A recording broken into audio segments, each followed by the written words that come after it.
Good morning. I'm Robert. And I'm Reagan. Today is Tuesday, February 11th, and it's a cycle day 3. Today's lunch features a seasoned beef or chicken and a soft flour tortilla, corn and black bean salsa, shredded cheddar cheese, salsa, and a breadstick. Please stand for the Pledge of Allegiance.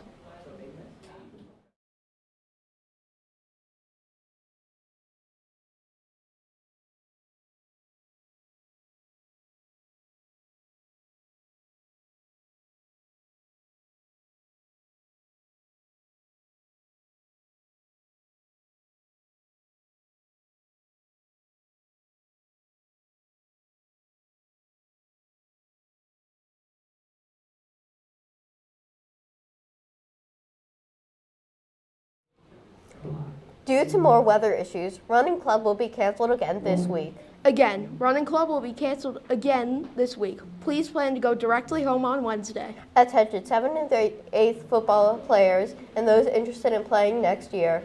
Off-season football workouts start next Tuesday, the 18th. If you're not involved in another activity, you're encouraged to attend. Workout details were emailed last weekend.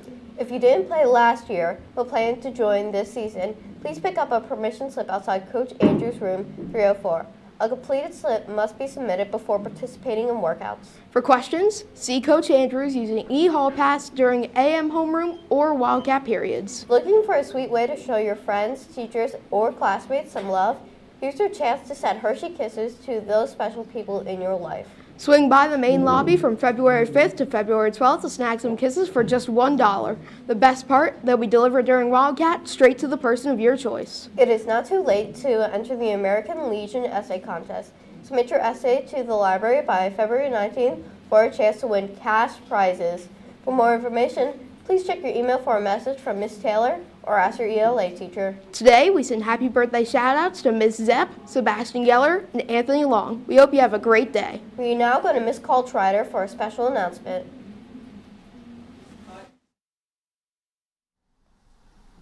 Good morning, everyone. Just a quick message. We're actually not going to have Tuesday trivia today, so I apologize for that.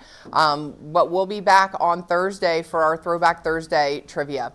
But for today, we have a special message for you. You may remember back at the beginning of the school year, your homeroom teacher went over some safety information with you. It was what to do in a variety of different safety or emergency situations. So we are required as a school district to go over that again about the middle of the year. So as you know, the end of January was kind of the middle of our school year. So today, right now on your morning announcements, there is going to be a video showing you that same safety information that we are required to review. So please make sure you are paying close attention.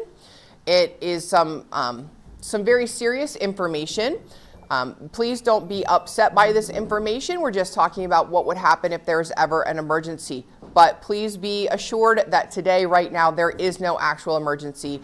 We're just going to talk about what happens if there were to be one. Thank you.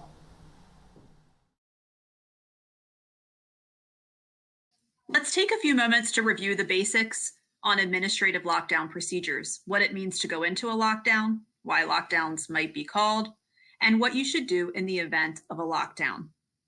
Administrators or staff members will call for a lockdown of the building or campus when a known situation arises. Under such circumstances, the administration or staff exercises control over the event or situation. They know who is involved, where the situation is occurring, and how to handle the situation to prevent danger to students and staff. An administrative lockdown is called when we are in control of an event. This means everyone may remain calm, and in most instances, instruction may continue. Administrative lockdowns may be called for a variety of reasons. Occasionally, medical emergencies arise. A person may fall or become ill in the hallways or common areas of the school. In order to provide this person with immediate medical attention, provide them with a degree of privacy and discreetness, and protect students and staff from witnessing unpleasant or troubling situations, a lockdown will be called to clear the halls. On occasion, the school district partners with police agencies to conduct random drug searches of the building and property. These searchers involve the use of trained canines. In order to provide these law enforcement agencies with a space to operate while also protecting our students and staff, we will clear the hallways by calling an administrative lockdown. At times, administration and staff may need to defuse and de-escalate an agitated student, parent, or guest, which would be grounds for an administrative lockdown. Another reason for such a controlled lockdown would be an emergency, such as a power outage. To summarize, a lockdown is our response to an event we control that requires administration to clear an area, minimizing activity and exposure so they may properly address the needs of the event. The procedures that we expect all students and staff to follow during a lockdown are: an announcement will be made over the PA system. This initial announcement will be very basic and request all individuals report to the nearest securable area or classroom. When this announcement is made, everyone should report calmly and quickly to the nearest classroom. We ask that the teacher or adult in that classroom close and lock the door. Once the door is secured, no one may leave or enter the room until further notification comes from the office. Follow-up announcements may be made clarifying the reason for the lockdown. While in lockdown, students and staff should go about the routine business of teaching and learning. Again, no one may leave the room until the lockdown is called off by the main office. Students should follow the directions of the adults in the classroom. Tragic situations involving school security and safety can be avoided by everyone doing their part. One critical importance is the role that students play in proactively reporting behaviors or actions that are concerning in nature. Social media postings, conversations, writings, or actions that convey self-harm, violence, or threats should be reported to a school official so they can be investigated. Signs including significant changes in mood, extreme anger, expressions of extreme hate, and/or abnormal behaviors should be reported. If your gut tells you something is not right, trust your gut. Don't sit on the information. Report it right away so a trained staff member can investigate. This is not about getting a person in trouble. This is about getting a friend or classmate the help they need. We recognize that reporting such concerns can be stressful. To that end, we want to provide as many avenues as possible for discreet, confidential, and anonymous responsible reporting.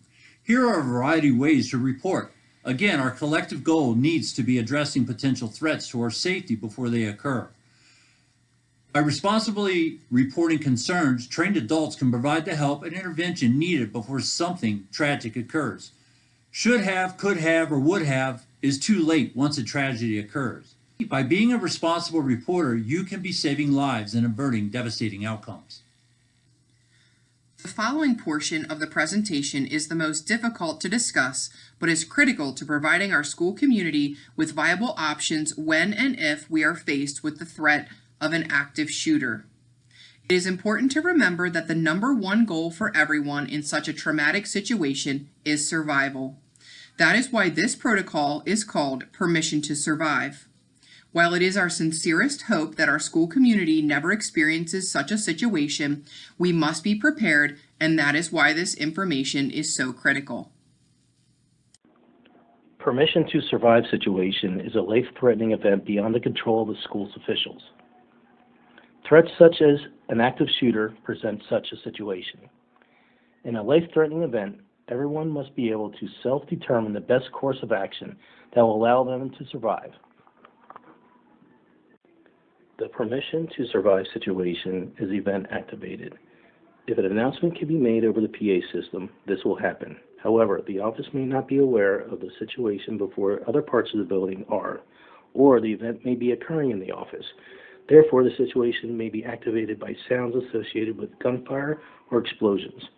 Do not wait for an announcement from the main office to take Permission to Survive action when faced with such threats to your safety. Every member of our community has the right to exercise one of the three options when faced with an active shooter or violent threat. The three options are running to escape, hiding if escape is not possible, or as a last resort, fighting against the threat. Bottom line, you do whatever it takes to survive. This diagram depicts the chain of behaviors that occur during a Permission to Survive situation. When the event occurs, your stress response will take control.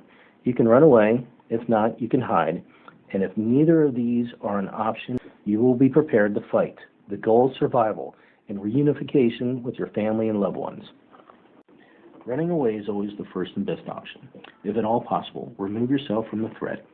You have permission under these circumstances to run from the classroom, building, or school grounds to a location that is safe. This might be right off campus, or maybe several blocks away in Dallastown Borough. For some, it might even mean running home. We want you to remove yourself from the threat. Always have an escape route or plan in mind. Where are the exits? Where do these exits lead to? If the primary exit is blocked, what can I use as a secondary exit? Windows are a viable exit when they become the only means of escape. While it is courageous to help others escape if possible, do not be held back by others' unwilling or inability to escape. Leave your belongings behind. Everything is replaceable except your life. If you are aware of where the threat is located and you see others heading in that direction, encourage them to follow you away from the threat. Law enforcement will be arriving as you run. You must make sure that you identify that you are not a threat. If you encounter police officers during your escape, follow their instructions. You may find yourself in a position where running is not an option. If this is the case, you may choose to hide. If you're in a room where the door can be locked, do so immediately. Whether the door can be locked or not, Seek to block the entrance with heavy furniture like the teacher's desk, filing cabinets, or other items. Make your presence as small as possible. Avoid exposure to the door or windows. Turn out the lights. Stay low on the ground. Silence all noise, including cell phones, and remain as quiet as possible. Immediately look for alternative exits like the windows if they exist and prepare to exit that way. Fighting is the last resort. No one with the exception of the law enforcement officer should be seeking out the threat. When faced with a threat like an active shooter breaching your hiding spot, distracting or disarming the threat becomes the only survival goal. Act as aggressively as you can by screaming, yelling, throwing items, hitting, kicking, or shoving. Do whatever you can to get away from the threat. If fighting your way out is the only way, act decisively. You have permission to survive. As shared previously, law enforcement officers will be responding. They will have one goal: to neutralize the threat. It is critical that you are not seen as a threat. Remain calm as possible and follow the instructions from the officers. Try not to have any items in your hand.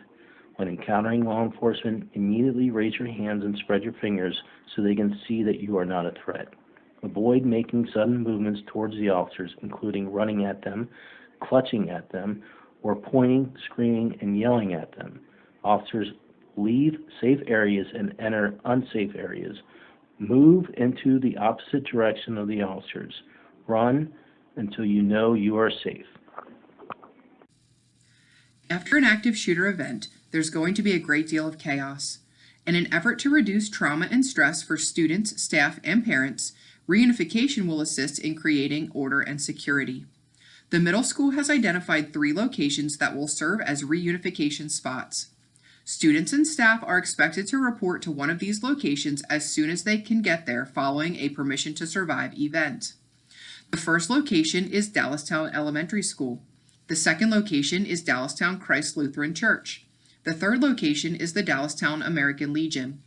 Once there, it is important that students wait patiently for district staff who will be arriving.